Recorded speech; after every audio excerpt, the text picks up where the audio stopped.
Ndagira ngo tugaruke ku bintu bijyanye na TVET cyangwa se RTB mu bigo bya TVET byane byisha ubumenyingiro. Tugaruke ku kintu bita consumable kubera yuko ni ikintu kikuvugisha abantu benshi amagambo ataramwe. Noneho ndaza kugaruka buyo ki zino za consumable cyangwa se zino materials ziri usable zitazishira ikintu bagenderaho akenshi baha abadogiteri ikijyanye na bino bigo by'amashuri bifite TVET.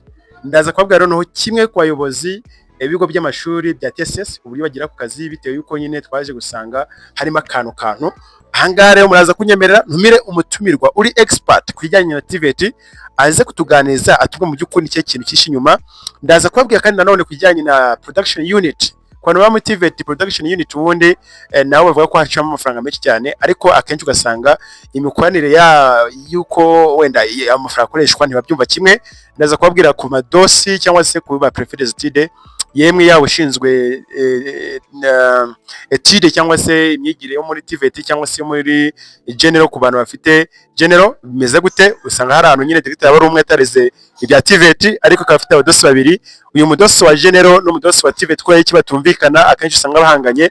Noneho ngaruka mu buryo ki bano badosi ba general bakorana na kontaho cyangwa se basa mu buryo kugira abanyereze imitungo. Aka kanya ndagiye tuze kuginjiranamo ariko munyeme ntangirane no mutumirwa kubera ko aragenda tungura byinshi cyane bitewe na overview y'ibintu yagiye abona igera mu kazi cyane cyane ko abantu n'umuyobozi ukomeye cyane mu bijyanye na RTB cyangwa se muri school ya TVET. Nyemera nk'akiri nkubwira ngo kanda subscribe niba ari ubwa mbere. Bene babasanzwe bafitanye umubano noneho hajya kubaho mitasiyo wagacinya bakamubwira ati ngiye kukujyana ahantu hari ibiryo arabimusobanura ati haza consumable haza ibikorwa bikorwa muri izo consumable ati urumva ko wenda uzaza upayangaya ku mwaka cyangwa mu gihe runaka bakabyumvikana. Bityo rero bituma babayobozi ko ntibize na TSS abenshi bakorera mu ma TVET wing kandi izo nyinshi ubu ngubu urumva muri buri wenge harimo TVET wing. Yego. Mu gihe kera twari dufite za etuguzi. Yego. Urumva rero abantu iyo bageze ku kigo bubaka ikintu cy'akazu bakacyubakana na kontabure ndetse na bamwe mu barimu b'abatekinisiye. Uwitwa Dose asigara ameze nk'aho ari nk'agakingirizo kuko Dose aba muri komite yakira ibikoresho gusa nabwo akayibanamo na wa mukontabure na ba batekinisiye bo mu matreding habiri. Urumva umuntu umwe rero abura ijambo. Okay. Noneho rero ikibazo gihari kuki Dose ahora n'ibyo bibazo kandi ari muri komite ya civic kandi ugasanga nande wagubye ko bata imyanzuro ahura n'ikibazo gikomeye kuko urumva ni umwe mu bantu bane kandi uba warigezweyo kuko abamutekinisiye afite ubumenyi buhagije ndetse aramwigizayo cyane ku buryo atagumya acukumbura ibiri kuba. Okay.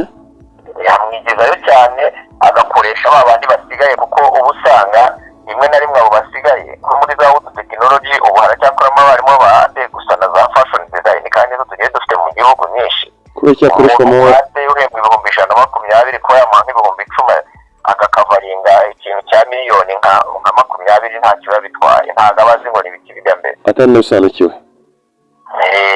Ashaka kubisobanukira ariko kubera ko ahembwa makeya umuntu uhembwa ibyibiri se urumva umuhaye nk'ibihumbi 30 yikubitiwe urumva yabura kugira yakora iki none biterwa n'iki iyo murebye mu bino bigo bya TVET cyangwa TSS Technical Secondary School. Ubona we nk'umuntu wenda ukora muri ibyo bigo unafite n'experience ubona ari iki kuko ira nko breaking twari twagiye tubona ibidasanzwe bura nago wenda twavuga ngo ni byose wenda ngewe ntago nahita kuvuga ngo ikibiteye ngo ntakikubwiye hari abayobozi bagiye bahabwa ayo TVET wing n'abagenero.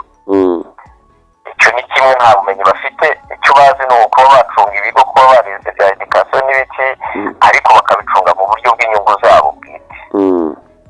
Noneho wa wundi bahaye kujyayo nk'umutekinisiye ntahabwa imbaraga akwiye ntabwo ahabwa imbaraga akwiye agerayo agasanga uburyo ibintu bistructurinze bamwigishije kuko uzasanga aho Dose wa TVET ari hari na Dose wa general. Dose wa general rero ahita yubakana akazu na directeur na kontabure bitwaje ngo general ni ifite abanyeshuri benshi. Noneho ugasanga Dose wa general ni nawe uhagarariye amasoko. Urumva guhera mu masoko bigahera mu gutegura za bodo komande urumva n'abarimu bategura ibikoresho bikenewe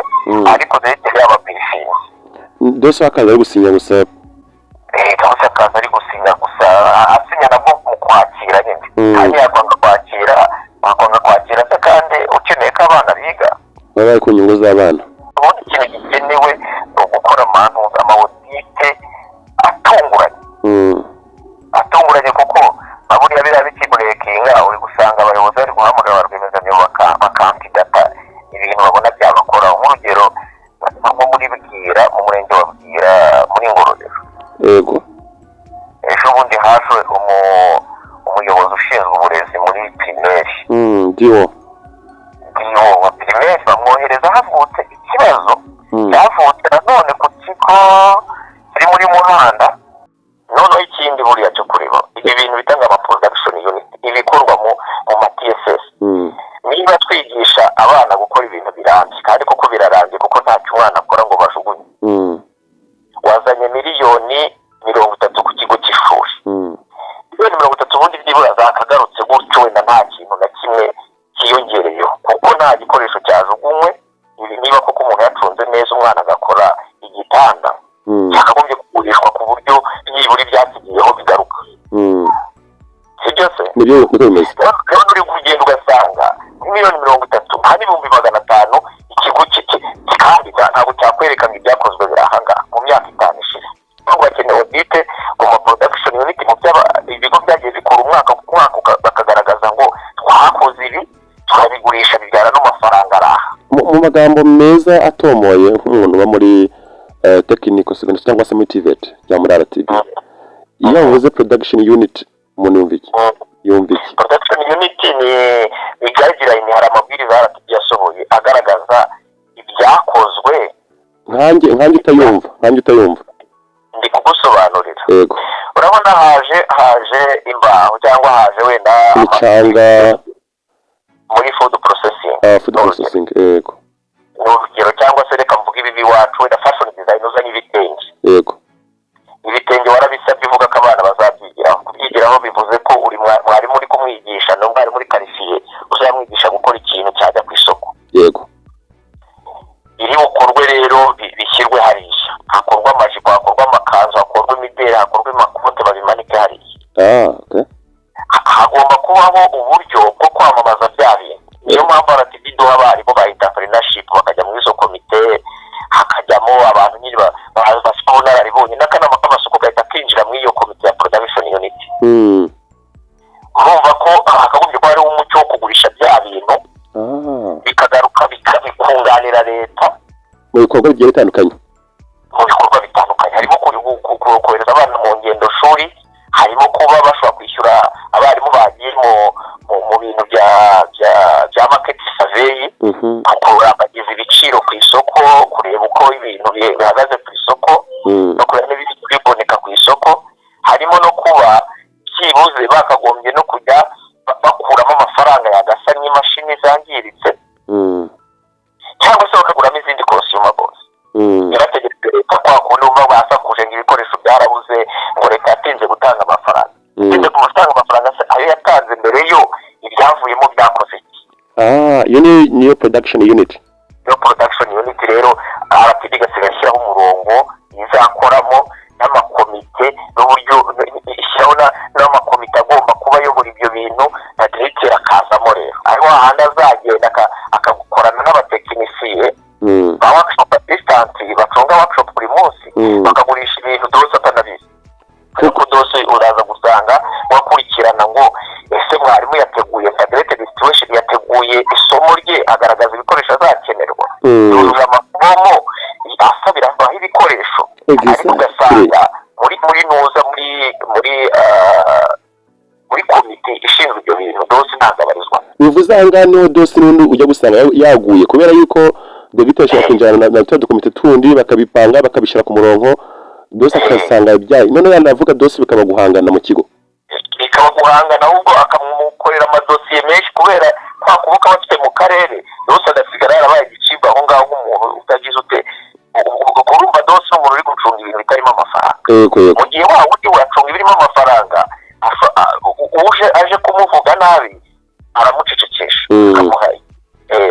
Icyo dose agasigara abazwa ngo wohererwa nk'umuntu umwe expert muri ibyo bintu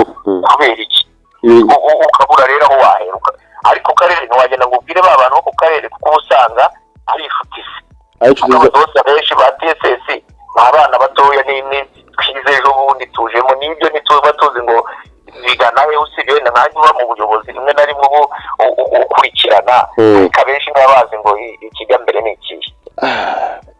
Ubundi twari dukeneye umuntu umeze nkawe rero mu kijyanye n'ubuyobozi bwa TSS kubera yuko ahantu tujya mu bigo by'amashuri byinshi bya TSS harimo ibibazo ntekereza ko RTB yagombye kubikoraho cyane cyane yuko aya mafaranga uko bivuze ya production unit hari aho usanga rwose tube nk'ahantu hagira mekanike, ahantu hagira construction, ahantu hagira beverage, n'abagira ntoza n'abagira wuduse igitanda akabati. Yego abana barakora ibitanda byiza, barakora utubati twiza, sibyo? Abana barakora intebe, bakoreye iki intebe ukajya gusanga ikigongo kikugaragaza ko cyageze gute arizo cyaguze. bakitwaza ka kantu kitwa ngo ni consomable, nyamara product cyangwa produit yavuyemo barayigurishije kandi kuba amafaranga menshi. Ahangaha rero n'abadirecteur bose usanga n'abadirectrice barakize bakavuga ati barakize kubera ko nyine ayo mafaranga barayiragaso. Bekeragera ugasanga ufite amamoto hirya hino n'amamodoka samoye ari mu kazi. Birababaje cyane. Kuki RTB cyangwa se abishinzwe bazi ko arimo akantu tube ku rwego kare twamaze kubona yuko wenda mu analize dukoze tumaze kubona ko wenda akarere gashobora kuba nako kafitemo uruhare rurerure bano bari mu burezi cyane cyane nyine bakagenda bacikisha wa muntu ugiye kuvuga ko nkame yawe yahavutse ikibazo aravuga ati mugende mu ndebe nk'ibintu tutise ba bantu n'ubundi bahaye wa muntu icya mbere cya kigo icya kabiri bazi neza ko kuyanga agira ikintu abaha buri kwezi cya buri mwaka nuko aba yakoze ayo manyanga. Umuntu rero baragaruka bavuga bati twasanze abanyeshuri aribo kibazo, twasanze perefe ari umunyamatiku, twasanze nyine bamuhe avuga ati ntabona natumye abantu ubwo nuko bimeze. Ibyo uvuga nuko ko hari ahantu twari gutanga nk'uko dusanga prefet student ndavuga dosi wa TVET bamugize umunyamakosa nyamara we ibyo arakaramana inyungu z'abana kugira biga, ariko kubera ko adakwana byafi nako ntabura directeur ahenshi bahitamo kwa dosiye bamuvuga ngo niwe kibazo ibyo akora ntabyumva waruhari imbere niwe ngo wari umwiza. So you get kubera yuko nyine akabaye kose batanga raporo ku murenge kwa gitifu umurenge nibigatuma nagira ko rero maze uko nyine ba dosiye na ba directeur na ba dodi wenda bari muri mu karere wenda kandi ko kamufata umwanzuro. Uretse ngewe ubwo dosiye mfite mu karere ku ruzinga uhajya wowe ushinzwe ngera ni president zitida ariko nese ko amazina n'ibiti byose atari ngo dore icyo mba nguhaye ni lokasiyo ku buryo byabaye ngombwa zikurikirana ku buryo ntagira. Ariko ndakubwiza kureba kwa ngo umudirecteur muzima ama amanota 68 y'imihigo uri umuyobozi wungirije wungirije ari wo ukora akazi kose ku kigo kiri TVET wing urumva kiri TVET wing cyabaye icya mbere mu karere muri fashion design burakirusha za hindiro za hose kandi ufite unit production yakora neza, ufite team yakora neza. Umurenge ni uwa mbere mu karere. Yego ikigo ni icya mbere mu karere kuko urabona ngo Rorora yaje mu biga 9 bya mbere. Tuba ba mbere mu karere n'intara umunsi wa mwarimu wabereye iwacu aho ngaho ibu byumvikana ikigo ifite advanced na general na primary nyine kiri mu murenge kandi kiri hafi hari ahitwa mu Gitega ku buryo ibindi biba hejuru bwira hegera kuri Mukura ntago bakoze kwashyira ibintu by'ibirori. Biragaragara none umuntu akagwa amanota 68 yajya gusobanura ngo discipline ye ngiki icyo bashaka nka discipline ni cya kindi cyo guceceka ukakavaringa amakosa ukaba ikiraro gituma yirira nuva discipline azagurija na kwijana. Discipline imbi bashinja abayobozi bungirije bamwe na bamwe nuko bashaka gutanga amakosa akorerwa mu ntuza mu kazi kandi ashaka no kumugiraho ingaruka isanisa cyane. Ibyo bigahita bituma bibikosa none bikaza no guhura ko hejuru n'ubundi hari ukuntu babanye n'umuyobozi w'ikigo cy'ishuri bitewe n'ikintu abaha wenda na buri munsi ku gutangira izo raporo avuga ko udashobotse abantu bafite kuko barimo bamuhaye aho hantu urabizi mu minsi ishize ntabwo za mitaso zakorerwaga mu matema yose. Yego ubuyobozi ku karere bwagiraga buti ko dushaka umuntu uzi gahunda utubanye neza kugenda ujye kuyobora kiriya kigo. Mitaso ubwo zabagamo akantu gasa nk'amanyanga ziri n'ibiryo genda ujye hariya ujye duha raporo y'ibyakorewe. Aka kanya waguha ubushobozi bwo kuvugana nawe n'abishinzwe cyane cyane ko uri muri domaine wabasaba iki? Ngewe ikintu nabasaba mu bigaragara ni ukuza ku bigo by'amashuri kuva byatangira ama TSS wing cyane cyane kuko amayeto yo nubwo ryamaze igihe kinini abafite experience y'imikorere ariko ama TVET wing arimo directeur wagenewe ama TSS arimo directeur wize ibintu bya tekiniki. Yego.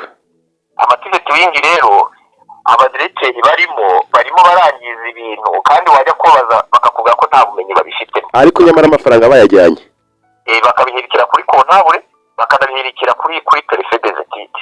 Akenshi none bahari n'abakontabule baba expert usanga bazi gucura ikijyanye n'amadosiye ibyo bita cyane baba bizi ubwo ejo bundi hari ntuza usibye ko nabyo barabikorera ama screenshot nka byoherezo bari bohereje n'ubundi niba banaziranye cyane simbiza ariko narabimwoherezaga ejo bundi kwa gatanu twakira ibikoresho ku ya kabiri ku ya kabiri ukabona n'ubundi byakosa ririmo bodo commande rwemezamyuma yayihawe kuri 18 z'ukwa kabiri. Yego. Yakagombye ubwo iminsi 28 z'ukwa kabiri yakagombye gutangira guhanwa umunsi ku munsi penalty ibyo bita penalty none ngiye kubyakira bakajya banyoherereza bodo commande zidasinye kandi ngiye ntabwo ushaka kwakira ibikoresho kuri bodo commande idasinye ngo ndebe niba umuntu koko ibyo yazanye ari byo yasabwe. Accountability ufite ikijyanye na accountability wowe. Yego. Abarangije rwemezamyuma ndikuka Kigali n'imodoka arinda ahagera